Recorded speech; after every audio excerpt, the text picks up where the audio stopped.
Nintendo Switch 2 is a PS4-like device. This is from Digital Foundry. Let's get to the video. This is lavoncason here, and Digital Foundry gotten their hands on the Nintendo Switch 2, and I am going to be focusing on the third-party games in particular. So let's get it started with Street Fighter 6. Street Fighter 6 is basically 1080p based on the direct footage that they have had. It's more in line with the PS4 version of the game than, say, the Xbox Series S version of the game. The next game that Digital Foundry looked at was Hogwarts Legacy, and it was 720p in dock mode, and is using TAA upscaling. It could be using a form of DLSS, who knows?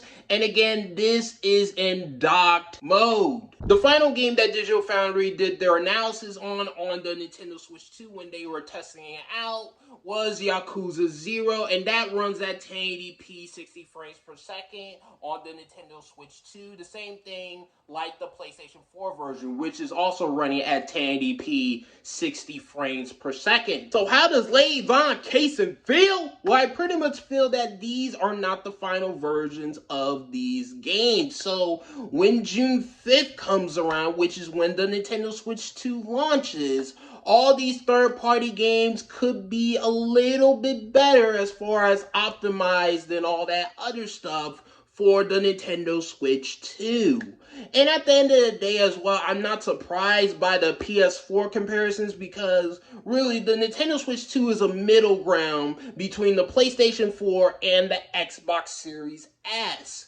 Because obviously the Nintendo Switch 2 is not going to be as powerful as the PlayStation 5 or the Xbox Series X. Like, no. The real comparison is PS4 and the Xbox Series S, and the Switch 2 being in the middle. Plus, the Nintendo Switch 2 has more RAM, a better CPU, ray tracing support, DLSS support, and even a bit better GPU in dock mode, which is 3 teraflops. So yeah, it makes sense that the Nintendo Switch 2 is in between the PlayStation 4 and the Xbox Series S. Plus, I would have liked to see Digital Foundry add the Xbox Series S version to see how much of a leap it is from the Nintendo Switch 2 version when it comes to comparing these games. So pretty much I am curious to see how Borderlands 4 perform on the Nintendo Switch 2. I'm curious to see how Star Wars Outlaws performs on the Nintendo Switch 2. I'm curious to see how Wild Hearts performs